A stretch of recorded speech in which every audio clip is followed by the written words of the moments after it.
When I first went vegan, I had this liberal feelings where I could finally align my beliefs with my actions. That feeling was indescribable. But after a while, I started to develop this sense of alienation because everyone around me had different opinions about animals being abused. I was not in a stable state. I felt alone. I felt like I was doing something wrong for speaking up for animals. The term is called Vystopia, and today I'm going to explain that. Decide whether or not you have this Vystopia as well. So the word Vystopia is being developed by a vegan psychologist named Clare Mann, and this is the definition of Vystopia. Vystopia is the existential crisis experienced by vegans arising out of an awareness of the trance-like collusion with the dystopian world. Awareness of the greed, ubiquitous animal exploitation, and speciesism in a modern dystopia. Basically, if you have anger towards this non-vegan world as a vegan, you might develop Vystopia. And I'm going to explain some symptoms when you have Vystopia. But before describing the symptoms of Vystopia, I want to talk about how it feels to have Vystopia. So imagine you're going to a different land abroad. You have everything prepared, you have your suitcase, you have your phone, you have your map, everything. But imagine you're going to a different land, where you don't speak their language, you don't have anything to survive. What would you feel? Maybe you feel isolated, you panic, you feel desperate, you feel anxious. That's what it feels like to be vegan in this non-vegan world, where everyone speaks different languages. In other words, everyone around you have different beliefs. That's basically a fundamental of developing dystopia. So feeling anguish as a vegan in this non-vegan world is completely understandable, because everyone around you thinks it's okay to kill innocent beings who want to live. It's really hard to be mentally stable all the time, because it feels like everyone is supporting abuse, bullying to your friend. That's how I feel. Now to the symptoms. If you relate to any of these symptoms, you might have Vystopia. So at the end of this video, I'm going to teach you how I deal with my Vystopia. Symptom number 1, feeling alienations from non-vegans. Being unable to relate to non-vegans. I personally have this one, and I'm sure almost everyone who's vegan has this symptom. You often feel lonely because you're not feeling truly connected with non-vegans. Symptom number 2, misanthropy. Misanthropy is a hatred towards humanity. So a lot of vegans tend to hate humanity for exploiting animals and doing cruel things. I have this symptom as well. The next symptom would be guilt over your past consumption. You might feel guilty for consuming animal products in the past. I personally don't have this because I value the current times and current moment, what to do. So I don't look back on my past and kind of regret or feel guilty about it. But some people have this symptom. So the next symptom can be seen especially in those who are perfectionists. Guilt that they're not doing enough for the animals. So those people have difficulty appreciating the small changes that they're making.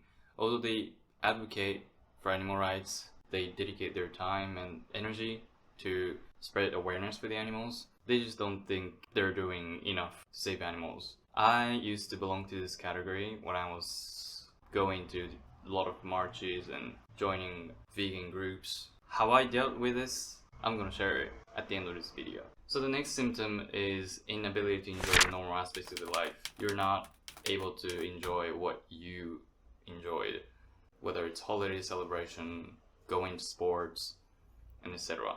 This is because you feel guilty, you think the time spent for your own pleasure is a waste of time when you can dedicate your time to save animals. Therefore, you cannot fully enjoy your time. Next possible symptom is anger with burden of knowing. So burden of knowing is something that you feel like you shouldn't have known. Sometimes ignorance is bliss. I didn't have to know this. Now I feel terrible. This might not be common because I never experienced it myself, and I've never had anyone who has experienced this symptom, but that's one of the symptoms of Vystopia, that, oh, I shouldn't have known about this animal agriculture. It made me feel awful. Now basically these symptoms are not originated from their personality, meaning that usually those symptoms are from veganism. So the professional psychiatrist might kind of diagnose them as something like well, temporarily depressed. You know, you might have stress at work, you might have stressful situation at work or school or anything like that. But it's more like vegan. But it's more like they're depressed because of those people who don't listen to them, who don't try to open up to those cruel situation, leading those vegans to hold even more misanthropy. Now I'm gonna explain how I deal with my dystopia. So I haven't overcome all the symptoms yet, but how I ease in those symptoms, I'm gonna explain. First of all, when I think about this, holding anger, being in anguish is not helping me anything. What animals need is our help. So if we are torn up and mentally ill, we cannot do anything for them. So what we need to do is stay healthy. And in order to stay healthy, we have to change our perspective. Is it worth just holding anger towards humans, those who don't listen? I find it truly worthless to do that.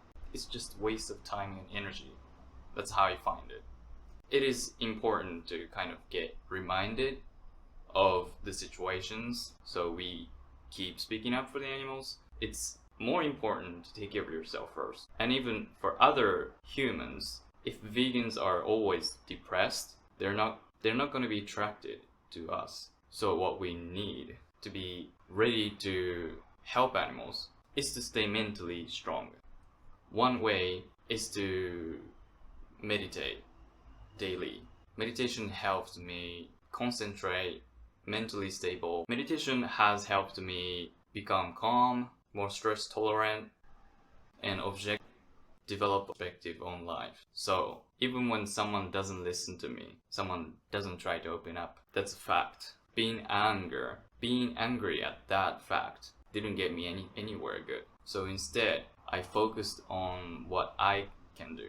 I can create YouTube, I can talk to people, I can join a vegan group and do outreach together. That's how I did. That's what I do. And I believe there's a circle of something that you can control versus something you cannot control. So something that you cannot control includes other people's opinions. Even if I try to be kind, well, let's say, you dropped your pen. I picked it up. Oh, here you go. This is a pen. I cannot make their person think that I'm kind. It's just their perspective. It's their choice to think I'm kind or just mediocre. Same goes for veganism. No matter how much you try, speak up, sometimes people are not gonna listen. No matter how right you are, no matter how passionate about these things, sometimes people are not interested. And unfortunately, this is something we have to face. This is painful, but this is something we have to face when speaking up for animals. And social changes, we get a lot of criticism because we are fighting against something that we all won't conform. Fighting against conformity causes a lot of criticism and skeptics.